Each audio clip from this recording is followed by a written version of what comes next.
Já parou para refletir sobre o motivo pelo qual algumas tradições culturais mantêm a prática de oferecer sacrifícios de sangue animal em seus rituais religiosos?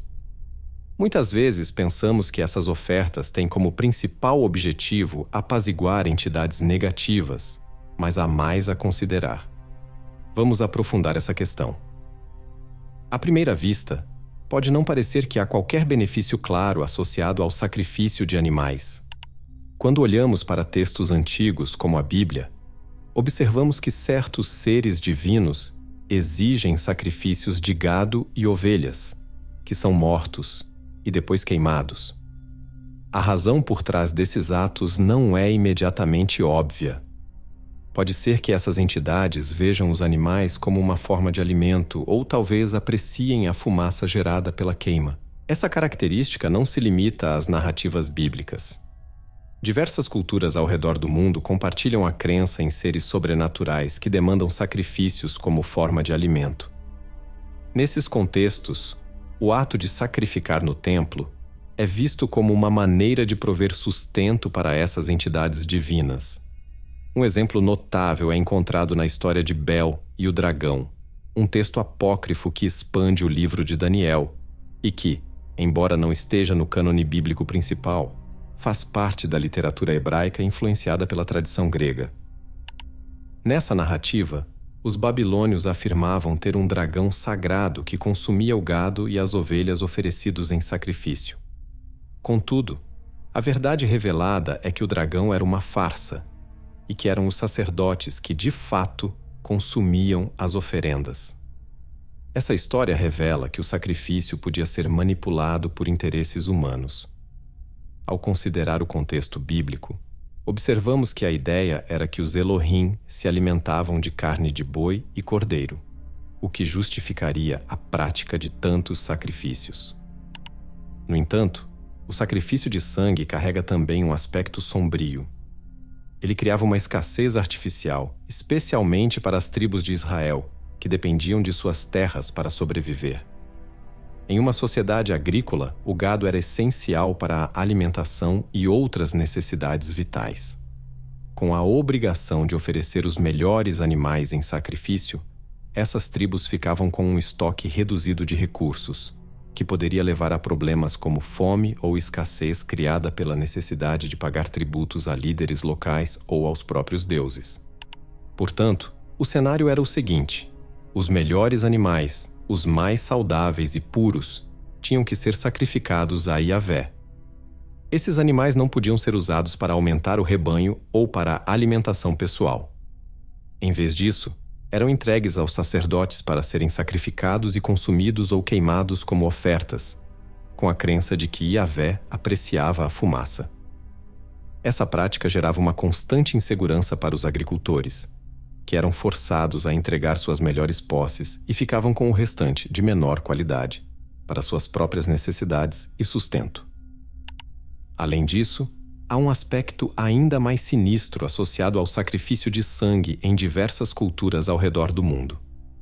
Padrões de sacrifício humano emergem nessas tradições, revelando uma dimensão mais complexa e perturbadora. As entidades que dominam esses rituais não estão apenas exibindo poder ou demonstrando controle absoluto. Há um processo químico envolvido que sugere a extração de energia vital durante esses atos. Essas histórias não se limitam a serem meras lendas ou contos antigos de culturas específicas, como as havaianas ou as narrativas bíblicas. Elas carregam um significado mais profundo e universal. Tais narrativas foram preservadas ao longo do tempo para nos oferecer uma visão sobre as dinâmicas de poder e controle que ainda permeiam nosso mundo atual.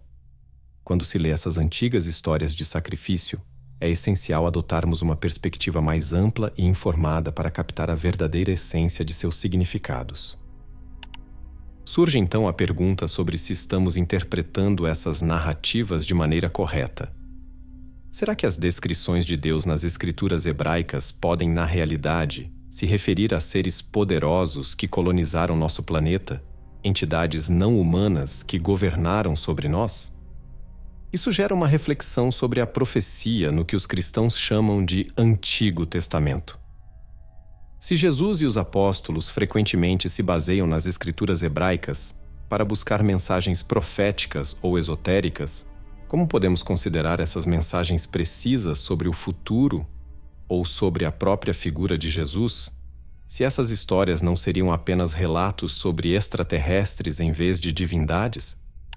O conceito de sacrifício humano, quando examinado sob a lente de um processo de extração de energia, nos leva a reconsiderar os fundamentos das práticas rituais descritas em textos antigos.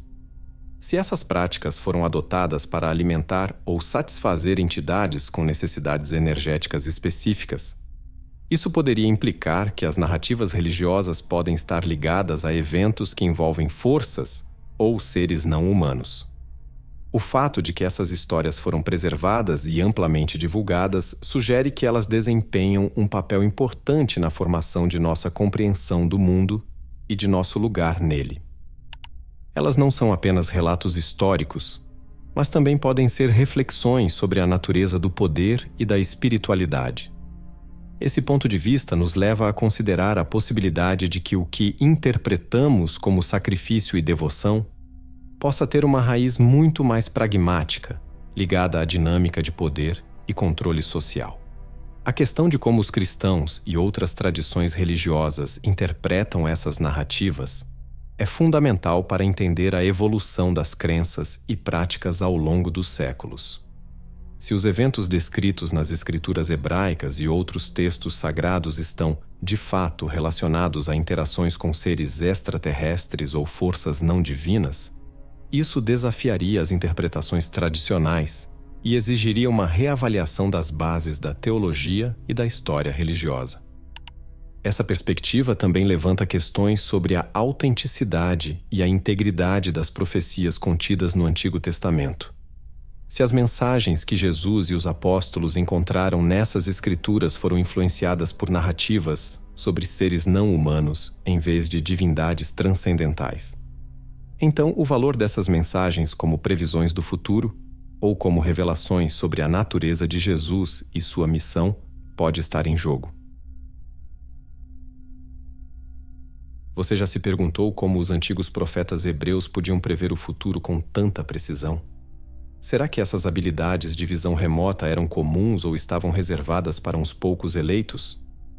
Os antigos textos hebraicos estão repletos de referências a indivíduos dotados de habilidades excepcionais para prever o futuro e oferecer orientação divina. Entre esses profetas, Micaías se destaca como um exemplo notável de um vidente com a capacidade de enxergar além do presente, observando conselhos de entidades poderosas, os Elohim, e suas manipulações das forças humanas. Um exemplo marcante dessa habilidade profética é Micaías, um vidente conhecido por sua capacidade de observar o que ocorria no conselho de poder, conhecido como Badat. Micaías tinha a capacidade única de testemunhar as atividades de seres poderosos, os Elohim, que se reuniam para planejar e manipular os eventos humanos. Esses conselhos visavam direcionar a sociedade em direções específicas, como guerras e conflitos, com o propósito de se beneficiar da energia negativa e das vantagens que esses eventos criavam. A visão de Micaías era uma janela para esses planos ocultos, revelando a complexidade das forças que influenciavam o destino da humanidade. Além de Micaías, profetas como Isaías, Joel e Jeremias também possuíam habilidades semelhantes. Esses profetas não apenas vislumbravam eventos futuros, mas também antecipavam uma transformação significativa na maneira como a humanidade se relacionaria com o divino. Eles previam uma era em que a conexão com a fonte divina seria direta e pessoal, sem a necessidade de intermediários sacerdotais. Essa visão sugeria um futuro onde cada indivíduo teria acesso a uma experiência espiritual mais íntima e direta, afastando-se das tradições e das estruturas estabelecidas de poder religioso. Essas visões proféticas não se limitavam a uma mera antecipação de eventos, mas refletiam uma compreensão mais profunda das dinâmicas espirituais e cósmicas. A capacidade desses profetas de prever e descrever cenários futuros demonstrava não apenas uma habilidade sobrenatural, mas também uma percepção avançada das forças e entidades que moldavam o mundo e o destino dos seres humanos. Os Elohim, descritos nas tradições antigas como entidades de imenso poder e influência, desempenhavam um papel fundamental nas decisões e eventos relatados pelos profetas. Esses seres, cuja natureza e objetivos muitas vezes escapavam à compreensão humana comum, eram vistos como agentes de forças cósmicas que moldavam o destino das nações e das pessoas. A presença e influência dos Elohim nas narrativas hebraicas não eram meramente simbólicas. Elas tinham um impacto tangível e profundo nas correntes históricas e espirituais do mundo. Os profetas, com suas habilidades visionárias, relatavam como os Elohim interagiam com o mundo, guiando e, muitas vezes, manipulando eventos para atender a seus próprios desígnios. Na visão profética, os Elohim eram responsáveis por direcionar o curso da história, tomando decisões que influenciavam a sorte e o destino das civilizações. Essa manipulação não era apenas para manter a ordem cósmica, mas também para atingir objetivos específicos que poderiam servir tanto ao bem maior quanto aos interesses desses seres poderosos. Essas interações revelavam uma complexa rede de influências, onde os Elohim usavam suas capacidades superiores para provocar mudanças e ajustes no mundo material e espiritual. Eles poderiam fomentar conflitos para testar a resiliência dos povos, provocar alianças para equilibrar forças opostas, ou mesmo guiar líderes e governantes para cumprir certos propósitos divinos ou cósmicos. A visão dos profetas frequentemente retratava essas entidades como forças que operavam além da compreensão humana, capazes de impactar profundamente o curso dos acontecimentos com sua vontade e poder. A conexão entre as profecias hebraicas e a era cristã é um aspecto profundamente fascinante e complexo do estudo das Escrituras, refletindo a interseção entre diferentes tradições e a continuidade das crenças espirituais ao longo do tempo. Muitas das visões e previsões dos profetas hebreus são interpretadas à luz dos eventos descritos no Novo Testamento, sugerindo que as previsões feitas no contexto do judaísmo encontraram sua concretização com o advento do cristianismo. Esse entrelaçamento das profecias com a narrativa cristã oferece um contexto rico para entender como as esperanças e previsões do Antigo Testamento são vistas como prefigurações da vida e missão de Jesus Cristo. Os profetas hebreus, como Isaías, Jeremias e Ezequiel, falaram de um futuro messiânico. E muitos estudiosos e teólogos veem essas profecias como premonições que foram cumpridas com a chegada de Jesus. A interpretação cristã dessas profecias sugere que eventos futuros descritos pelos profetas, como o advento de um Redentor e a transformação espiritual da humanidade, se concretizaram com o nascimento, vida, morte e ressurreição de Cristo. A forma como essas profecias são citadas e interpretadas no Novo Testamento não apenas reforça a conexão entre as duas tradições, mas também molda a compreensão das doutrinas cristãs, incluindo a ideia de um novo pacto e a redenção universal. Além dos profetas hebreus, há uma rica variedade de figuras históricas e culturais descritas como possuidores de habilidades especiais de visão remota e premonição. Essas habilidades, que incluem a capacidade de prever eventos futuros, comunicar-se com entidades espirituais e compreender aspectos ocultos da realidade, não eram exclusivas das tradições judaicas, mas se manifestavam em diversas culturas ao redor do mundo. Indivíduos com tais capacidades eram frequentemente vistos como detentores de dons espirituais raros, capazes de acessar conhecimentos que transcendiam a compreensão comum.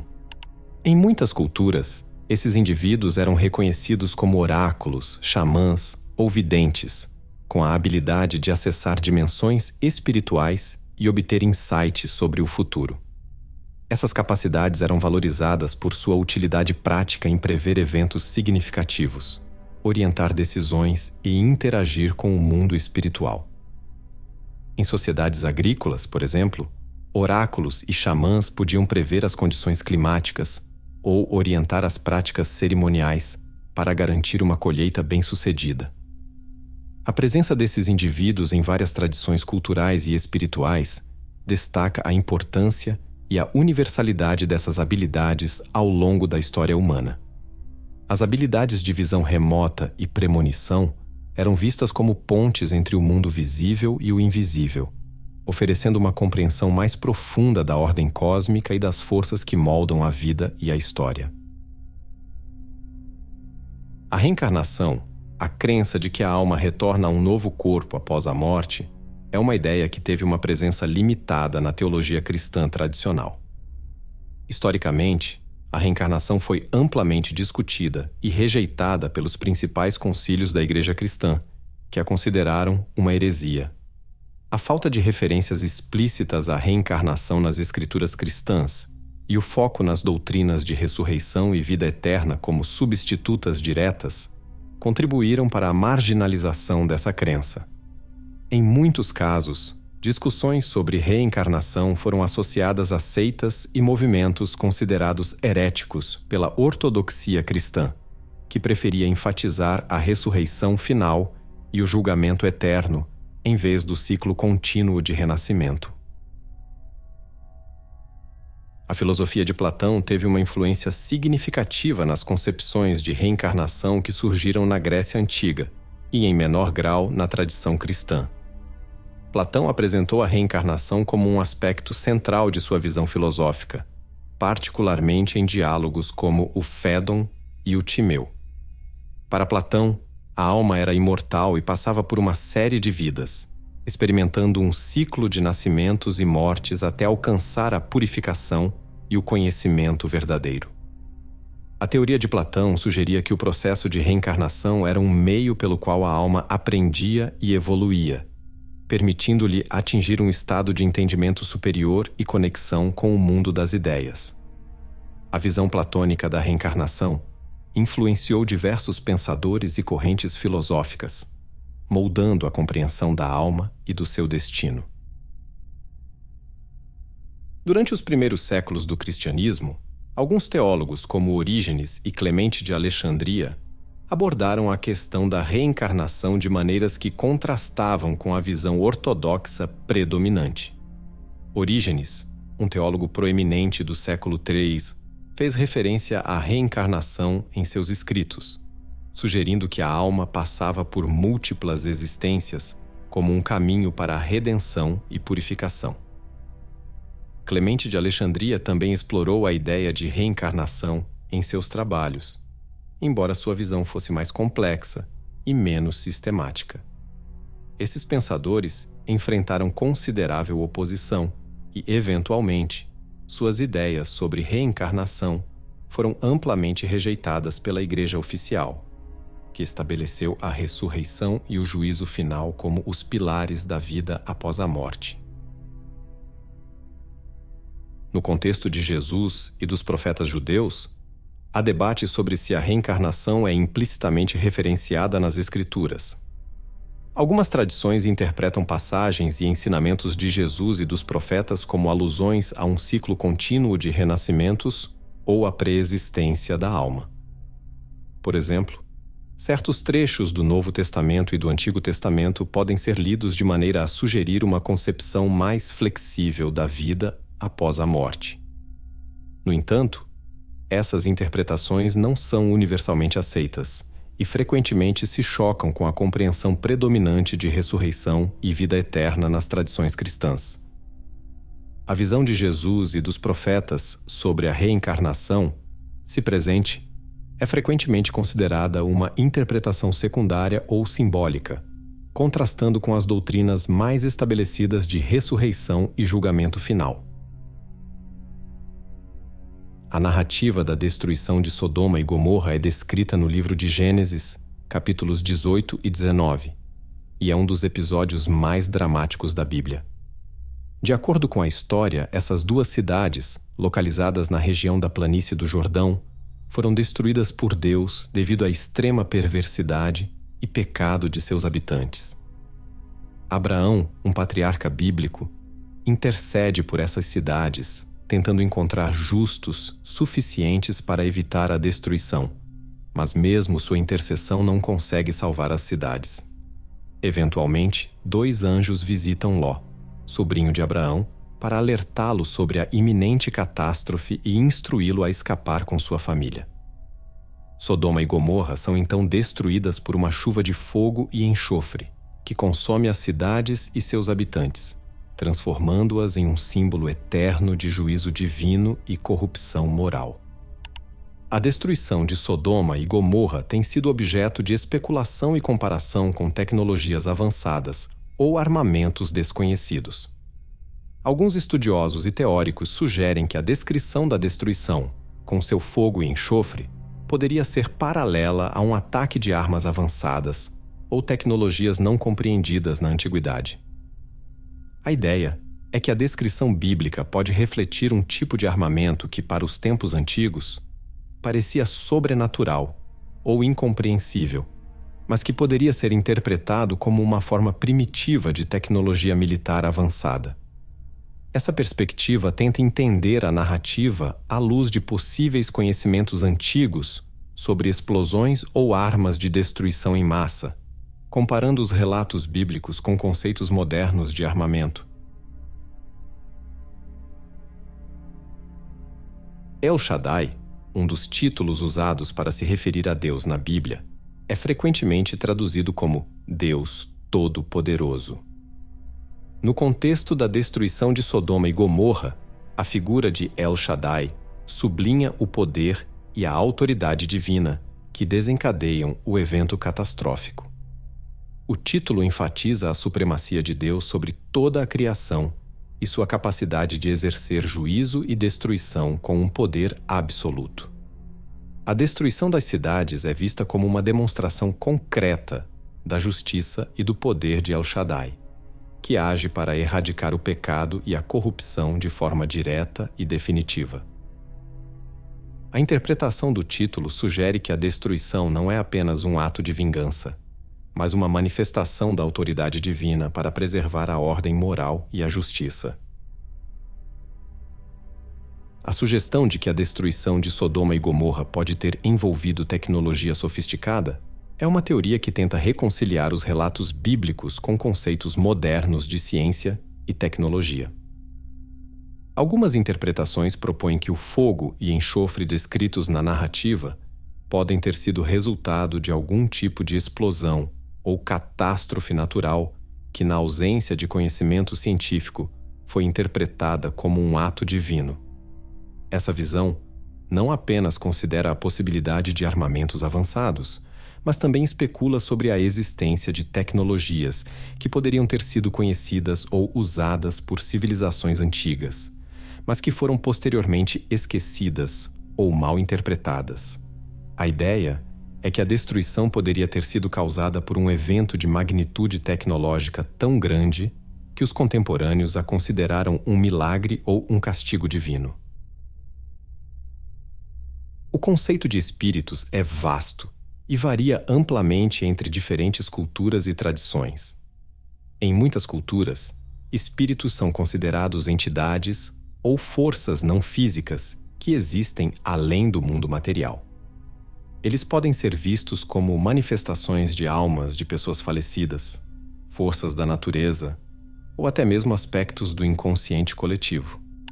Em algumas tradições, os espíritos são vistos como guias ou protetores, enquanto em outras, eles são considerados entidades que podem influenciar ou até mesmo intervir na vida dos vivos.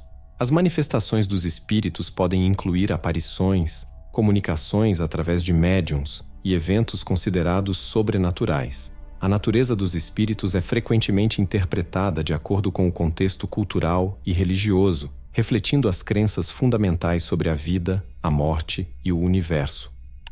Tradições espirituais ao redor do mundo frequentemente atribuem grande importância aos espíritos ancestrais. Essas tradições acreditam que os espíritos dos antepassados não apenas sobrevivem após a morte, mas também têm um papel ativo na vida dos descendentes. Em muitas culturas indígenas, por exemplo, os espíritos dos ancestrais são honrados e consultados em rituais e cerimônias. Esses espíritos são vistos como fontes de sabedoria, proteção e orientação, influenciando decisões e eventos importantes na vida dos vivos. O respeito e a comunicação com esses espíritos são considerados essenciais para manter a harmonia e a continuidade cultural. A influência dos espíritos ancestrais é, portanto, um aspecto central na preservação das tradições e na conexão entre as gerações. Lidar com contatos espirituais e mensagens pode ser uma experiência profunda e complexa. É fundamental manter a soberania e discernimento ao interagir com entidades espirituais, pois a comunicação com esses seres pode ter implicações significativas para a vida do indivíduo. Experiências espirituais podem variar desde uma sensação de presença até comunicações mais diretas através de médiuns ou práticas ritualísticas. É crucial que aqueles que buscam ou experimentam contatos espirituais abordem essas interações com uma mente aberta, mas crítica, assegurando que qualquer mensagem recebida seja analisada e interpretada com cautela. A proteção espiritual e a prática de discernimento são essenciais para evitar influências negativas ou enganosas, garantindo que as interações espirituais promovam o crescimento pessoal e a compreensão, sem comprometer a integridade do indivíduo. Experiências espirituais semelhantes podem ser encontradas em diversas culturas ao redor do mundo, evidenciando uma experiência humana universal com o sobrenatural. Seja através de sonhos, visões ou comunicações diretas com espíritos, muitos povos compartilham relatos de encontros com entidades espirituais. Essas experiências transcendem fronteiras culturais e religiosas, indicando uma conexão comum com o espiritual e o transcendente. A presença de experiências semelhantes em diferentes tradições sugere que o fenômeno espiritual pode ser uma parte intrínseca da condição humana, refletindo uma busca universal por significado e conexão além do mundo material. Essas semelhanças oferecem uma rica tapeçaria de insights sobre como diferentes culturas percebem e interagem com o mundo espiritual, oferecendo uma compreensão mais ampla das experiências espirituais compartilhadas pela humanidade. Chegamos ao final de mais um vídeo. Espero que esse conteúdo tenha sido útil em sua busca por respostas. Se gostou, retribua curtindo e se inscrevendo em nosso canal. Até a próxima!